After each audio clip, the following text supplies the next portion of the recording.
పెళ్ళైనా పండగైనా వేడుక ఏదైనా పట్టు చీరల ప్రత్యేక వేదిక వారాహి సిల్క్స్. కేంద్ర ప్రభుత్వం కీలక నిర్ణయం తీసుకుంటా ఉంది.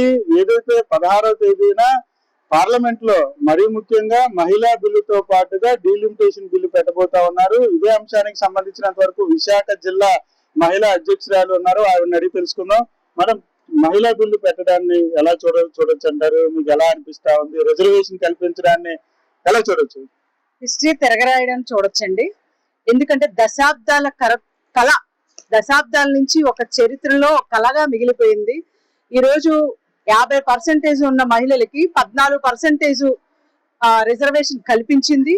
ఇప్పుడు 33% రిజర్వేషన్ కల్పించాలని సంతోషంగా ఆనందాలు వ్యక్తం చేస్తున్నాము. ఎందుకంటే చట్టసభల్లోకి ఒక మహిళ వెళ్ళడానికి సువర్ణ అవకాశంగా మేము భావిస్తున్నాము. ఎందుకంటే మహిళ ఇప్పుడు స్థానిక కోటాలోని ఒక 90 మంది పురుషులే ఉంటే 20 మంది మాత్రమే మహిళ ఉంటుంది. కాబట్టి దీన్ని 33% చేస్తే స్థానిక సంస్థల ఎలక్షన్ల నుంచి చట్టసభలో పార్లమెంటు అసెంబ్లీ దగ్గర అన్నిటిలోని మాకు రిజర్వేషన్స్ వస్తాయి. కాబట్టి 33% రిజర్వేషన్ ని అంటే ఒక బంగారు భవిష్యత్తుకి ఒక ఆడదానికి ఒక బాట వేసినట్టుగా నేను భావిస్తున్నానండి.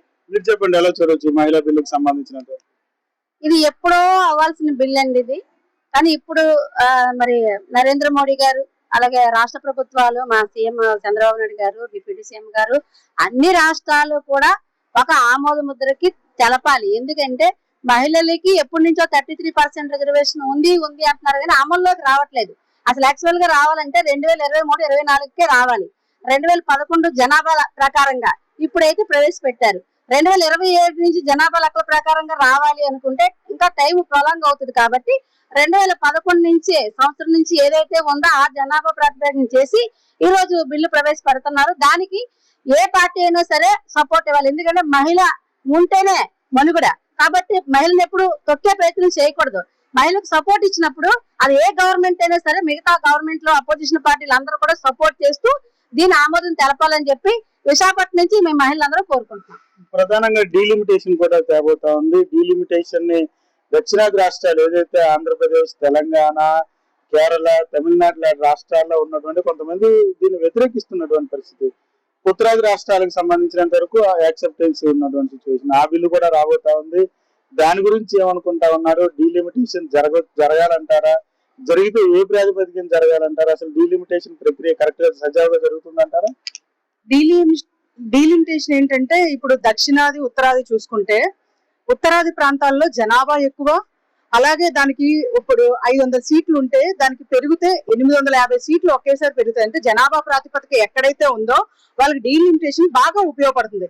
అలాగే ఇక్కడ దక్షిణాదికి వచ్చేటప్పటికి ఆంధ్రప్రదేశ్ కానీ, తెలంగాణ కానీ, కేరళ కానీ అటు ట్యాక్స్ పేయర్స్ ఎక్కువ ఉంటారే తప్పితే జనాభా తక్కువ ఉంటారు. ఇప్పుడు రానున్న రోజుల్లో పిల్లల కనండి మేము 25,000 ఇస్తామని గవర్నమెంట్ అనౌన్స్ చేసిందంటే జనాభా ప్రాతిపదికన చేస్తే డీలిమిటేషన్ బాగుంటుంది. కానీ జనాభా ప్రాతిపదికన తక్కువగా ఉండి డీలిమిటేషన్ చేస్తామంటే అక్కడ సీట్లు ఎన్ని పెరుగుతాయి? మహా అయితే ఇప్పుడు మాకు 12 ఎంపీలు ఉన్నాయి అనుకోండి, మహా అయితే ఇంకో 10-12 పెరుగుతాయి.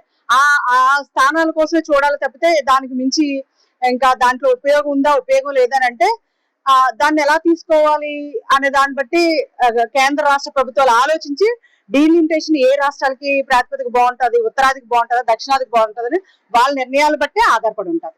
మీరు చెప్పండి, ఎలా చూడొచ్చు డీలిమిటేషన్? ఇప్పుడు ఎప్పుడైనా సరే జనాభా లెక్కల ప్రకారంగా జనాభా పెరుగుతూ ఉన్నారు. పెరిగినప్పుడు పాత డివిజన్స్, పాత అసెంబ్లీ నియోజకవర్గాల వారిగా ఉంటే ఎప్పుడు కూడా మహిళలకు ప్రాధాన్యత అయితే ఉండదు. డీలిమిటేషన్ వల్ల జనాభా లెక్కల ప్రకారం చేస్తే కనుక అప్పుడు మనకి మహిళా రిజర్వేషన్ బిల్లు ప్రవేశపెట్టి దానికి ఎక్కువ మహిళలకి అసెంబ్లీకి వెళ్ళడానికి అవకాశాలు ఉంటాయి. కాబట్టి ఖచ్చితంగా 2011 సంవత్సరం కనీసం ఆ జనాభా లెక్కల ప్రకారం వేసినా సరే మహిళలకు ప్రతి ఒక్కరికి అసెంబ్లీకి వెళ్ళడానికి అవకాశం ఉంటుంది. దానికి మద్దతుగా అందరూ కూడా సపోర్ట్ చేయాలి. ఫస్ట్ బిల్లు పాస్ అవ్వాలి. బిల్లు ఉంది కానీ దాన్ని అమల్లో పెట్టే పరిస్థితి అయితే ఇప్పుడు వరకు రాలేదు. ఎప్పుడో అవ్వాలి, ఇప్పుడు వరకు రాలేదు. ఇప్పుడైతే మాత్రం నారీ శక్తి వందన అభియాన పథకం ద్వారా మనకి ఏదైతే ఉందో నరేంద్ర మోడీ గారు చెప్పారు, మంచి నిర్ణయం తీసుకున్నారు. ప్రతి ఒక్కరిని కూడా మహిళలను ముందు పెట్టాలని ఒక ఆలోచనతో ఉన్నారు. అన్ని ప్రభుత్వాలు కూడా, అన్ని అపోజిట్ గవర్నమెంట్లు అందరూ కూడా దీన్ని సపోర్ట్ చేయమని చెప్పేసి మేమైతే మహిళలందరూ కోరుకుంటా ఉన్నాం. అయితే ఇక్కడ ప్రధానంగా ముఖ్యమంత్రి చంద్రబాబు నాయుడు కూడా డీలిమిటేషన్ ప్రక్రియ వస్తుందనే భావనతో పిల్లలు కనండి, జనాభా పెంచండి అనేటటువంటి పరిస్థితి ఉంది. దాన్ని ఎలా చూడొచ్చు అంటారు? దక్షిణాది రాష్ట్రాల్లో ఉండేటటువంటి జనాభాతో పోల్చుకుంటే ఉత్తరాదిలో ఎక్కువ, అక్కడ అసెంబ్లీ సీట్లు పెరిగే అవకాశం ఉంటుంది. మనకు ఆ సెగ్మెంట్ లేనటువంటి పరిస్థితి. ఎలా చూడొచ్చు అసలు దీన్ని? కంపారిజన్ ఎలా ఉంటుంది? వచ్చే ఆదాయ వనరులు తగ్గుతాయా? మీరు ఏమనుకుంటా ఉన్నారు దీని మీద? డీలిమిటేషన్ అనేది దేని మీద ఆధారపడి ఉంటది? జనాభా ప్రాతిపదిక మీద ఆధారపడి ఉంటది. కాబట్టి జనాభా ప్రాతిపదిక తక్కువ ఉంటుంది కాబట్టి డీలిమిటేషన్ అనేది జరగకపోవచ్చు.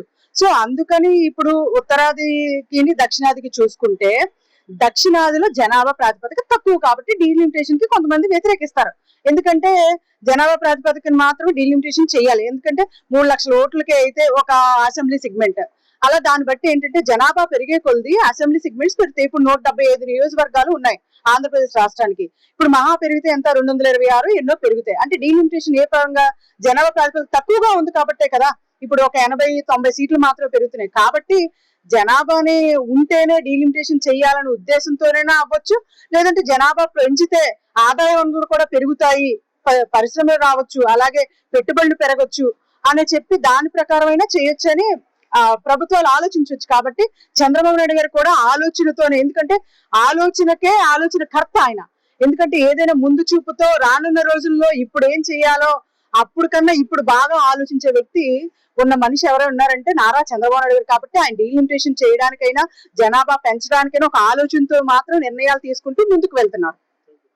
చూడొచ్చు, ఒకవైపు చట్టసభలకు సంబంధించినంత వరకు కూడా మహిళా రిజర్వేషన్ బిల్లుతో అసెంబ్లీలో గానీ చట్టసభల్లోకి మహిళా రిజర్వేషన్ బిల్లు 33% రావడం ఆహ్వానిస్తున్నామంటూ చెప్తున్నటువంటి పరిస్థితి కనిపిస్తుంది. మరొక వైపు నియోజకవర్గ పునర్విభజన చట్టానికి సంబంధించినంత వరకు ఉత్తరాది రాష్ట్రాలతో పోల్చుకుంటే దక్షిణాది రాష్ట్రాల్లో ఆ స్థాయిలో పెరగకపోయినప్పటికీ కూడా డీలిమిటేషన్ ప్రక్రియకు సంబంధించినంత వరకు కూడా పూర్వపరాలు పరిశీలించాల్సినటువంటి పరిస్థితి ఉంటుంది. దాని మీద రాష్ట్ర కేంద్ర ప్రభుత్వాలు తగిన నిర్ణయం తీసుకోవాల్సినటువంటి పరిస్థితి ఉంటుందంటూ కూడా చెప్తున్నటువంటి సిచ్యువేషన్ కనిపిస్తా ఉంది. కెమెరా పర్సన్ నారాయణతో భరత్, ఈటీవీ, విశాఖ నుంచి.